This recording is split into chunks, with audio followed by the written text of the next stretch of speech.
Hi, everyone. This is What is Truth Clarified with your host, Angelina Magallanes. We're doing Bible study, and we are in Genesis chapter 29. You have your Bibles ready? I got mine ready. Ready? Here we go.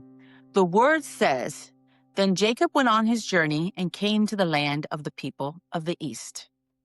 And as he looked, he saw a well in the field. And behold, 3 flocks of sheep lying beside it. For out of that well the flocks were watered. The stone on the well's mouth was large. And when all the flocks were gathered there, the shepherds would roll the stone from the mouth of the well and water the sheep and put the stone back in its place over the mouth of the well. That's the way they did it all the time. That's their way. And Jacob was watching this, and he says to them, My brothers, where do you come from? And they said, We're from Haran. And he said to them, Do you know Laban, the son of Nahor? And they said, We know him. He said to them, Is it well with him? And they said, It is well. And see, Rachel, his daughter, is coming with the sheep. And he said, Behold, it is still high day. It's not time for the livestock to be gathered together. Water the sheep and go and pasture it. Jacob is used to doing things his way, but of course they have things their way.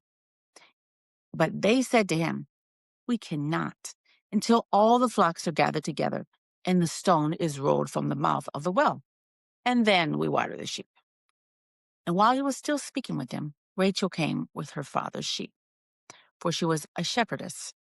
Now, as soon as Jacob saw Rachel, the daughter of Laban, his mother's brother, and the sheep of Laban, his mother's brother, Jacob came near and rolled the stone from the well's mouth and watered the flock of Laban, his mother's brother.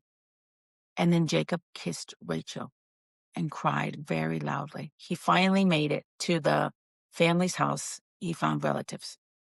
And Jacob told Rachel that he was her father's kinsman and that he was Rebekah's son. And she ran and told her father. And as soon as Laban heard the news about Jacob, his sister's son, he ran to meet him and embraced him, kissed him, and brought him to his house. Jacob told Laban all these things. And Laban said to him, Surely you are bone of my flesh. And he stayed with him a month. Then Laban said to Jacob, Because you are my kinsman, should you therefore serve me for nothing? Tell me, what shall your wages be? Now Laban had 2 daughters. The name of the older was Leah, and the name of the younger was Rachel. Leah's eyes were weak. They were calm, and that was the beauty of her in the eyes. And the name of the younger was Rachel. Leah's eyes were weak, though, but Rachel was beautiful in form and appearance. So Rachel was the more better-looking daughter here. And Jacob loved Rachel. He saw her and he wanted Rachel. And he said, I will serve you 7 years for your younger daughter, Rachel. Laban said, Well, it is better that I give her to you instead that I should give her to any other man. Stay with me. So Jacob served 7 years for Rachel. And they seemed to him but a few days because of the love that he had for her. And then Jacob said to Laban, Give me my wife that I may go into her, for my time is completed. So he was engaged to her all this time, and the 7 years of work is all done. He's paid for her. You paid for the wedding dowry, the bride dowry. That was the price they paid for a bride. It was something that they did. And because he's giving away his daughter, and it's not really supposed to be like you're buying my daughter, but they do have a price for the bride. So Laban gathered together all the people of the place, and he made a big feast. He says, Okay, I'm going to give Jacob his wife. But he has something else planned in his mind. Now, he says, But in the evening, he took his daughter Leah and brought her to Jacob. It was night. It was dark. You know, they don't have no electricity, right? They have their own form of lights, fire. And he went into her. So they have a tent. They have a place wherever they're staying in. And he gives them Leah. Leah willingly goes. She's told about this, and she goes. She wants this. So she is in agreement with the dad to fool Jacob. And it is possible that Rachel must go along with this. And she does, because we don't hear her say anything that my dad's going to fool you, all this. Nothing. We don't hear anything. It's possible also that anything there is possible. Any way you could think in your head, anyway, that they told her and she can do nothing, or they told her and they said, this is the way it's going to be, and you're not going to say anything. This is the way we have to do it, and we want him to stay. It could have been lots of things, and the dad is in charge of the daughters there. And so he went in with the girl. He had sexual intercourse with her, not realizing it wasn't Rachel. And Laban gave his female servant, Zilpah, to his daughter Leah to be her servant. And in the morning, when it's light out, he wakes up and behold, it was Leah lying next to him, not Rachel. And what thoughts came into his head? And Jacob quickly ran and said to Laban, what is this that you have done to me? He fooled him. He tricked him, forced him to be with a woman that he did not choose, a woman that he did not agree on. He had his heart set on Rachel all this time. I'm sure he's seen her every day and saying words to her. He says, what is this you have done to me? Did I not serve you for Rachel? Why then have you deceived me? Sounds kind of funny. Sounds similar to what he did to his brother Esau. Laban said, it is not so done in our country. All right. Then why didn't he tell him this? Why did he have to fool him? It's not that way to give the younger before the firstborn. So why don't you complete the week of this one, and we will give you the other also in return for serving me another 7 years.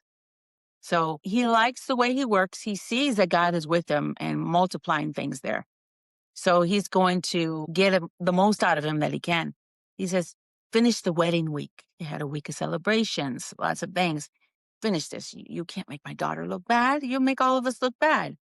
Besides, you already slept with her. She's yours. And he's saying, serve another 7 years. Even though he doesn't like this, he wants Rachel.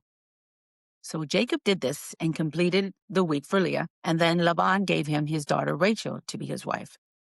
Laban gave his female servant Bilhah to his daughter Rachel to be her servant, a servant to help them out. And if they have servants, that means they have a lot. In today's time, if we have servants in the house, a maid, a cook, anything, that means we have a lot. So Jacob went into Rachel also. He had sex with her, and he loved Rachel more than Leah, and served Laban for another 7 years. Now, it says, when the Lord saw, he's paying attention. His eyes and ears are the angels. They're out there doing all that work for him. He's not directly just right there in front of us and staring at everything and watching everything. He doesn't want to see everything. But it says, when the Lord saw that Leah was not loved, he opened her womb. Now, the way that it says opened her womb, that means that it had to have been closed, because they're doing bad here. But also, they're not under the law yet. That doesn't come to Moses. We haven't reached Moses, right? But God has already chosen these people, and he's helping, and he's also disciplining. So it says he opened her womb, but Rachel was barren. Rachel was not able to conceive because Leah was not loved. And for her to be married, it was the responsibility of the spouse to love the wife. The husband had to love her. When God gave Eve to Adam, they were one, they were married, they were a union, and he was supposed to love her. That was his due. God says in the New Testament, don't owe anyone anything except love. Continually give them love. And Leah conceived and bore a son, and she called his name Reuben. And she said, because the Lord has looked upon my affliction. She's happy she has a child for her husband. They're all about children, all about the male figure and carrying on the name, all of that. And she thinks her husband is going to love her more now, or love her for the first time. She says, for now my husband will love me. Now he'll love me. If he didn't love her before, she thinks, well, now he will, because I've given him a son. Rachel, my sister, can't give him a son, but I have. So she conceived again and bore another son and said, because the Lord has heard that I am unloved, he has given me this son also. So that she's saying with her own mouth that It didn't work when she got the son. She was still unloved. But she's not giving up because this is her life. She's making the best of it. She's making the most of it. And she wants her husband. And so she has another son. She called his name Simeon. And again, she conceived and bore a son and said, now, this is the third son. Now, this time, my husband will be attached to me because I have borne him 3 sons. My sister, none. He's really going to love me now. So grateful. That's not what Jacob is all about. He loves Rachel. Therefore, his name was called Levi. And she conceived again 4 children, bore a son again, and said, this time I will praise the Lord. Therefore, she called his name Judah. And then she stopped having children. It was a pause in all that. These were coming one right after the other, and then a pause. But none of that worked. Her husband wasn't more interested in her. Sure, he was interested in the children, but not her. But he was, you may say, using her to have the children because they wanted children. Rachel didn't have any children. And then that is the end of Genesis 29. Praise the Lord. There's a lot in there, but we got a little. Every time we read it, more and more comes. Praise Jesus. Praise the Lord. Amen.